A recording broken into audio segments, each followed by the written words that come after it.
Où est passé le corps du jeune bodyboarder disparu sur la plage de Cluny à Sainte-Rose? Les recherches qui n'ont toujours rien donné ont été interrompues en raison du mauvais temps. Cluny, une plage qui attire les amateurs de belles vagues, mais qui peut s'avérer mortelle. La qualité de l'air est bonne au centre hospitalier. C'est ce que martèle la direction du CHU avec preuve à l'appui. Elle a décidé de lancer une opération d'envergure pour permettre l'assainissement des réseaux d'air conditionné de l'ensemble de l'établissement. Pôle emploi innove. L'opérateur va inaugurer son lab à Pointe-à-Pitre, un lieu atypique où tout a été pensé pour aider à faire grandir les idées. Découvert dans ce journal avec Yvan Lemar. Et depuis 13 heures maintenant, Basse-Terre est la capitale du carnaval. Son, couleurs, costumes, ambiance, comme si vous y étiez à la fin de ce journal. Bonsoir et bienvenue sur ATV Guadeloupe, aussi belle que redoutable.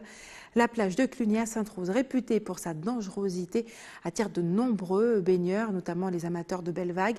Mais depuis quelques semaines, la baignade y est fortement déconseillée. La dernière victime date du 28 janvier dernier, un jeune bodyboarder emporté par ces vagues qui n'a toujours pas été retrouvé. Ce drame a-t-il déjà été oublié? Les baigneurs font-ils beaucoup plus attention à Cluny? Reportage Yvan Lemar. La plage de Cluny, un lieu peu fréquenté depuis quelque temps. La cause, la vigilance jaune pour mer dangereuse à la côte. Le 28 janvier dernier, un jeune bodyboarder y a perdu la vie. Mon gars vient payer tout plein. Et non mais là, l'autre jour, renvoie des gens venir dans le vieux 6 ans pas nager bien parce que c'est blanc. 6 ans pas connaître la mer pas rentrer dedans parce que les autres pas connaître mais nous qui vivons ici. Mais ces blancs là, en temps normal, c'est une plage qui est vraiment très agréable. Tu peux venir le matin faire ton footing, la mer est belle, l'eau est transparente, tu peux même voir des raies. Souvent je vois des tortues aussi le soir, même le soir je viens me baigner ici. Mais c'est vrai qu'en ce moment, avec la vigilance jaune, je ne prends pas le risque. Je vais vraiment beaucoup plus loin, je dépasse des haies. Le corps du jeune bodyboarder n'a toujours pas été retrouvé. Pour certains riverains, les recherches ont été mal orientées au départ. Famille à Timoun n'a pas jamais vu incident, demandé au là Timoun n'a tombé dans la mer là, au là il passé, au là il ça embête moi l'eau quand moi connaître yo on peut pas crier yo parce que pourquoi yo là qui gens yo là et yo descend en bas là par côté de la plage là et qui m'a tombé dans les là. J'étais très choqué d'apprendre que le jeune a disparu. Vraiment, je m'attendais à ce qu'on le retrouve. Je crois qu'aujourd'hui c'est toujours pas le cas. Donc c'est pour montrer à quel point elle est dangereuse en ce moment et voilà, faut pas y aller. Avec les conditions météorologiques difficiles, les recherches ont été suspendues pour le moment.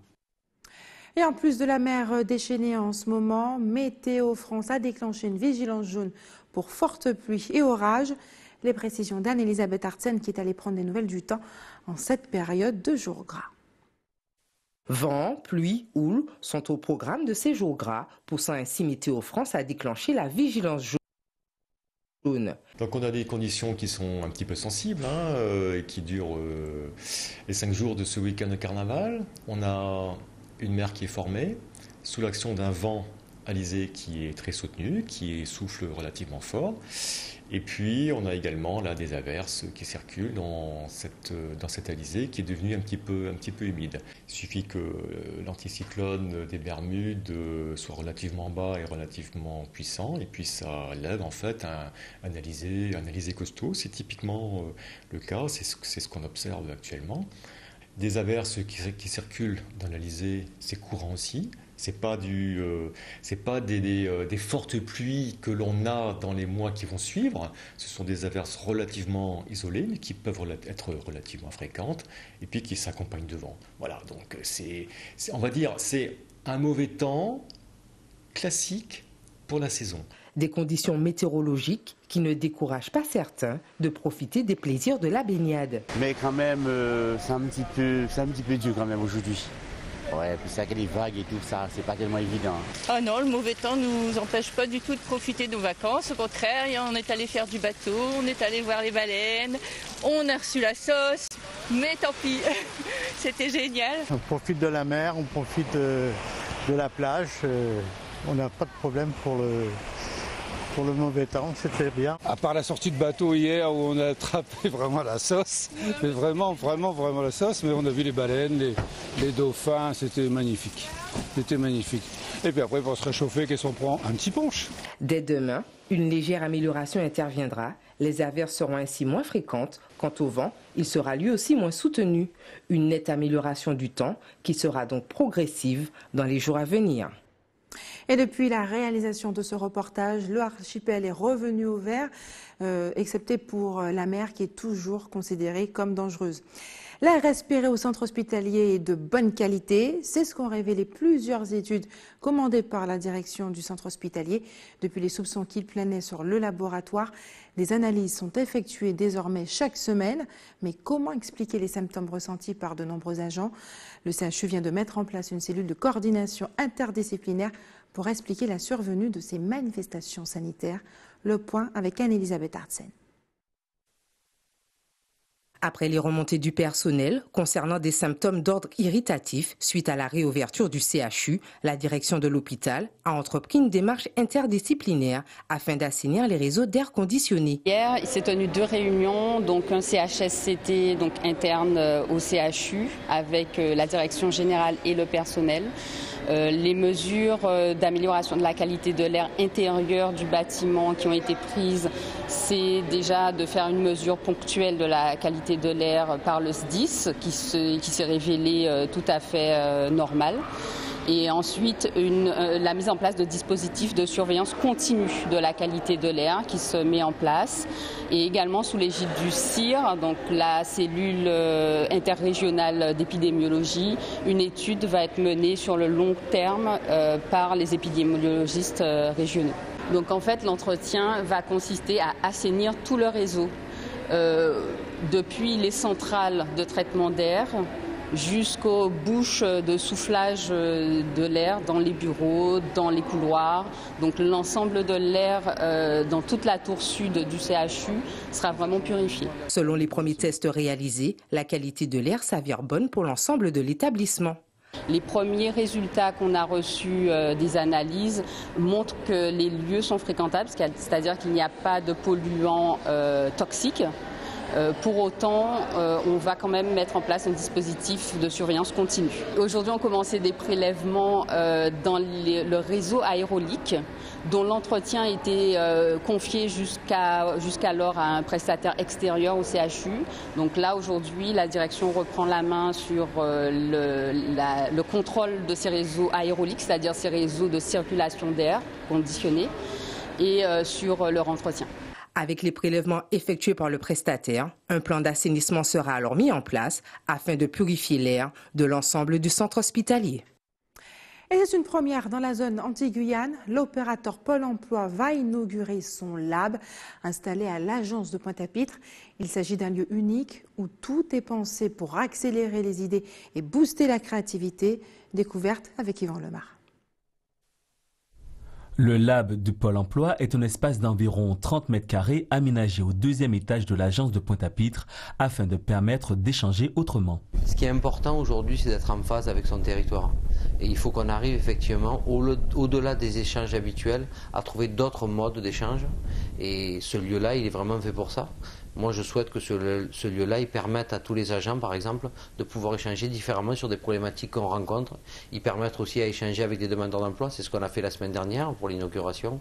Permettent aussi à échanger avec les politiques, avec des députés, enfin avec toutes ces personnes-là, toute la société civile de la Guadeloupe, pour qu'on ait un lieu où effectivement on puisse se dire comment on peut aborder les problèmes différemment pour aussi plus d'innovation.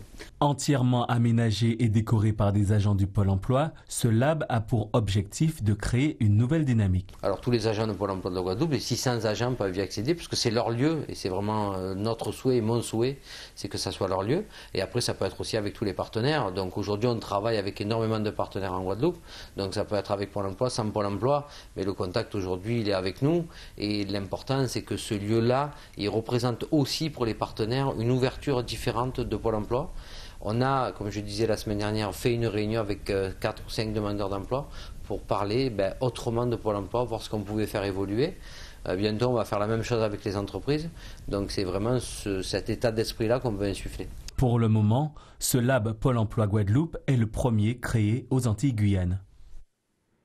Et restez sur ATV Guadeloupe dans quelques minutes. Nous verrons comment s'organisent les services du SDIS en cette période de carnaval. Et puis, plus que quelques minutes avant de découvrir les images du grand défilé de Mardi Gras qui a lieu en ce moment à Basse-Terre. Avec des milliers de personnes dans les rues pour suivre les différents défilés, le travail des pompiers n'est pas facile. Dimanche, le SDIS est intervenu plus d'une quarantaine de fois. Plus de 300 secouristes sont mobilisés pour la période. La vie des pompiers en plein carnaval, un reportage d'Yvan Lemar. Comme chaque année pour ces jours gras, un dispositif particulier est mis en place. Une organisation opérationnelle composée de sapeurs-pompiers, du SAMU, de la Croix-Rouge et complétée par des secouristes d'associations. Au total, 300 secouristes seront mobilisés. Vous avez sur les sites des postes de secours, donc comme je vous le disais, équipés de personnel, armés de personnel, aussi bien de sapeurs-pompiers que du SAMU que de la Croix-Rouge. Vous avez également des personnels d'associations qui sont disposés tout au long des circuits et qui sont donc à même de porter les premiers soins et également de donner l'alerte aux différents responsables des postes de secours. Voilà. Après, au-delà de ça, c'est l'organisation qui a sur site. Vous avez également un renforcement de nos centres de secours ainsi que leur mise en préalerte. Dimanche gras, pour la parade de Pointe-à-Pitre, un accent particulier a été mis sur la ville pour l'organisation des secours. Nous avons eu au total 184 secouristes mobilisés pour dimanche gras, dimanche dernier. Nous avons donc eu 4 postes de secours qui ont été mis en place, répartis tout au long du circuit. Et avec un certain nombre de matériel et de véhicules qui, lorsque nous étions appelés sur intervention, allaient porter les premiers soins, ramener les victimes au niveau des postes médicaux. On avait 2 postes médicaux avancés.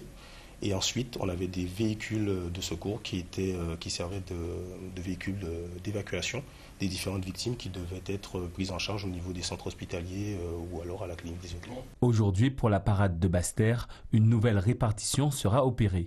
Sur le Mardi Gras, on ne change rien. On aura également ce même type de dispositif avec un renforcement du centre de secours principal de Saint-Claude. Simplement, étant donné que nous avons une manifestation qui se déroule sur 2 sites en fait aujourd'hui, aussi bien sur la Basse-Terre que sur Pointe-à-Pitre, nous aurons donc des effectifs mobilisés sur les 2 sites. Mais sur le principe, sur l'organisation en elle-même, il n'y a absolument aucun changement. Demain, tous les centres de secours seront en préalerte avec un dispositif particulier sur Pointe-à-Pitre et Basse-Terre. Et les jours gras ne sont pas synonymes de défoulement pour tous. Pour certains, c'est une période idéale pour se reposer. Les plages et les hôtels deviennent alors des havres de paix, loin de toute agitation des centres-villes. Reportage Jalabili d'ATV Martinique. Le carnaval bat son plein du nord au sud et pour certains, c'est... D'autres, en revanche, préfèrent la brise marine et le bruit des vagues. On n'est pas au carnaval parce qu'on est en vacances. Et quand on est de passage, quand on revient de la neige, le premier truc qu'il faut faire, c'est aller à la plage. D'après la volonté de Dieu, nous préférons encore obéir à Dieu que d'aller dans ce monde-là. Nous voudrions marquer la différence. Outre la plage, loin du tumulte des vidées, les Martiniquais sont de plus en plus nombreux à choisir l'hôtel. Il s'agit surtout de se ressourcer. Je préfère de venir ici au lieu d'aller au carnaval. J'aime pas le carnaval. On cherche à fuir un petit peu les festivités, histoire de se reposer en fait. Je préfère venir me reposer avec ma compagne et mon fils. C'est pour pouvoir farnienter, se reposer, profiter du soleil même s'il est un petit peu capricieux ces derniers temps. J'ai pris la décision de passer des moments à l'hôtel, en famille, et me reposer me reposer pour commencer le travail jeudi Les hôtels adaptent également leurs animations à la période carnavalesque. L'occasion pour les touristes de découvrir ce pan de notre patrimoine tout en restant à l'hôtel. Le carnaval c'est culturel, donc bien évidemment les gens préfèrent venir à l'hôtel se reposer, mais nous avons quand même mis en place le soir avec l'animation un vidé à 21h. Comme ça, même les touristes peuvent aussi découvrir ce que c'est que les instruments, les tambours, tout ça. Et puis les Martiniquais, bien sûr, ceux qui ne courent pas forcément dans les rues, avec leurs gamins, peuvent suivre le vidé dans le village en toute sécurité. Entre le bruit des vagues et le bruit des chars, chacun a fait son choix. Et en Martinique, toujours, le passage d'un bois-jacques symbolisant un bateau négrier a déchaîné les passions ce lundi gras. Dans une vidéo, on voit l'un des représentants du char, déguisé en colon, qui explique à les animateurs que le thème choisi devrait, je le cite, permettre de prendre avec humour ce qui s'est passé, en référence à l'esclavage. Une explication qui n'a pas été du goût de tous. Pour le propriétaire du char, il s'agit surtout d'une regrettable maladresse. En attendant, la ville de Fort-de-France lui a retiré son autorisation de circulation. Reportage Guy Raphaël René. Voilà ce qu'il reste du bois-jacques négrier, un squelette dépouillé de son habillage. Hier, lors de la parade à Fort-de-France, l'un des passagers a été interviewé et a créé la polémique au point qu'aujourd'hui, le véhicule a été interdit de circuler à Fort-de-France. Une grande déception pour les membres de l'association. Pour une parole en fait, une parole mal dite et mal prise, eh bien, les gens montrent au créneau alors que ça n'était pas voulu en fait, parce qu'on voulait vraiment montrer que certes, nos ancêtres ont souffert, on voulait montrer à nos ancêtres et de voir que maintenant c'est grâce à eux si on est libéré, si on a plus nos chaînes, si maintenant on peut partir, on peut circuler librement, que voilà, c'est fini là maintenant. Et là, c'est fini. Mais bon, c'est pas grave, on essaie de relativiser quand même. Tout d'abord, je tiens à m'excuser devant toute la population pour les propos tenus lors de l'intervention d'hier, pendant la parade de Fort-de-France, parce que ces propos ne correspondent pas avec la mentalité de notre association. Et le message qu'on a voulu faire passer, parce que nous faisons du travail pédagogique avec les enfants qui sont à l'association, et notre démarche première est de la commémoration et non le vouloir faire du mal aux autres. 6 mois de travail et 2500 € d'investissement réduits à néant. Depuis hier, la polémique a débarqué sur les réseaux sociaux et la plupart des carnavaliers, eux aussi, ont eu vent de l'histoire. C'est vrai qu'au départ, j'ai été mitigée. Mais après, bon, c'est un bois-jacques comme... Et puis c'est une œuvre d'art, je dirais, puisque les gens ont quand même travaillé. C'est une création originale. Donc je salue quand même les personnes qui l'ont fait. Fallait pas l'interdire, fallait ou pas l'interdire? Non, fallait pas. Il ne faut pas céder à l'espèce de dictature d'opinion et dire il faut interdire, etc. Il faut juste laisser les gens voir, réagir, ça va créer un trouble à l'ordre public et on va interdire pour cet ordre public. Mais ce n'est pas la peine d'interdire pour une opinion et puis céder tout de suite à la réaction. C'est un bois-jacques comme tout autre. Hein. Pour eux, ils ont pensé que c'était une bonne façon de représenter l'esclavage, la vente des esclaves et tout ça, mais je ne sais pas. Moi, je n'ai pas eu de préjugés. Fallait l'interdire ou pas? Parce qu'il est interdit aujourd'hui d'accès à Fort-de-France. Je ne savais pas. Pourtant, le projet avait été validé par la municipalité foyalaise pour participer au bois-jacques show qui a eu lieu samedi soir, veille du dimanche gras, dans les rues de la capitale. C'est un véhicule qui a été transformé en bateau négrier et la transformation, l'objet en lui-même était remarquablement réalisé. Cependant, le discours qui est porté, notamment par le carnavalier qui a été interrogé, est un discours qui est inacceptable, qui est même répréhensible. Et donc c'est à ce titre que la ville a pris ses responsabilités et a donc procédé à l'interdiction formelle d'accès de ce véhicule. Entre la sécurité, y compris des membres de l'association, la sécurité des carnavaliers, la sécurité des Martiniquais, nous n'avons pas eu à hésiter. Nous avons pris la décision de faire ce qui est nécessaire pour que les choses se passent au mieux et que éventuellement les gens comprennent que n'importe quel discours ne peut pas être tenu. Une décision difficile que la municipalité a dû prendre pour circonscrire la polémique et l'empêcher de gâcher la fête pour le reste des jours gras.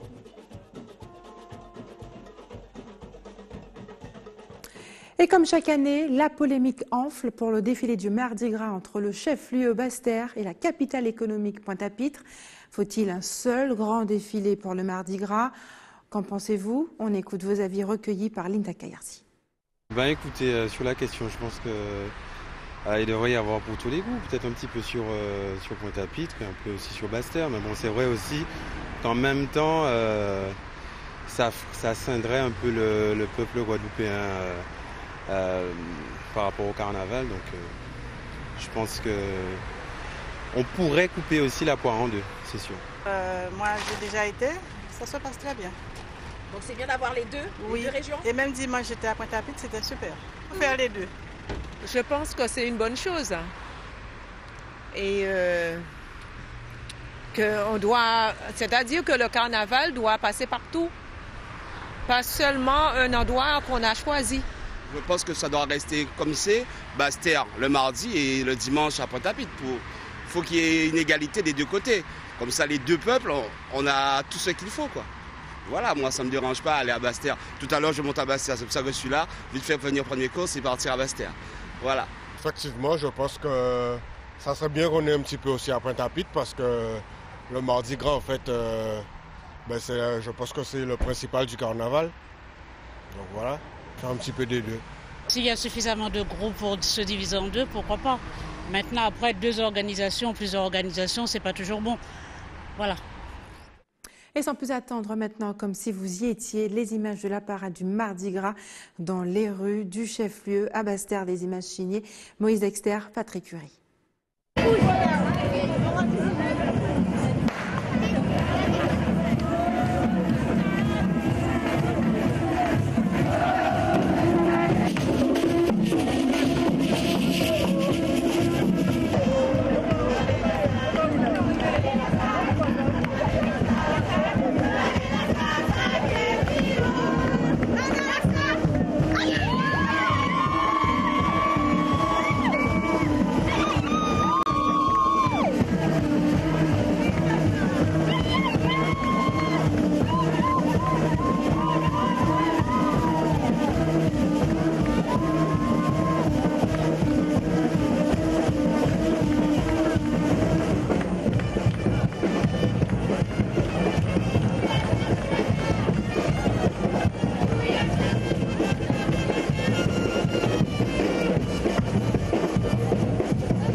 Et nous reviendrons bien entendu sur cette parade dans notre édition de demain.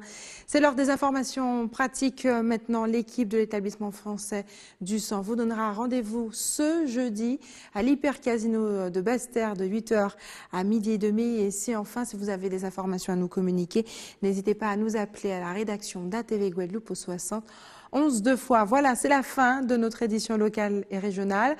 Avant de se quitter, je vous rappelle les principaux titres de ce mardi 13 février, veille de Saint-Valentin. Où est donc passé le corps du jeune bodyboarder disparu sur la plage de Cluny à Sainte-Rose? Les recherches qui n'ont toujours rien donné après 17 jours ont été interrompues en raison du mauvais temps. Cluny, nous l'avons vu, une plage qui attire les amateurs de belles vagues mais qui peut s'avérer mortelle. Et la qualité de l'air est bonne au centre hospitalier de Pointe-à-Pitre-Abîme. C'est ce que martèle la direction du CHU avec preuve à l'appui. Mais elle a décidé de lancer une opération d'envergure pour permettre l'assainissement des réseaux d'air conditionné de l'établissement. Et puis Pôle emploi innove, l'opérateur a ouvert son lab à Pointe-à-Pitre, à l'agence de Pointe-à-Pitre, un lieu atypique où tout a été pensé pour aider à faire grandir les idées et à booster la créativité. Et puis depuis 13h, Basse-Terre est la capitale du carnaval. Son couleur, ambiance, comme si vous y étiez, c'était il y a quelques minutes. Merci d'avoir choisi ATV Guadeloupe. Je vous souhaite une excellente soirée, un très bon Mardi Gras. On se retrouve demain.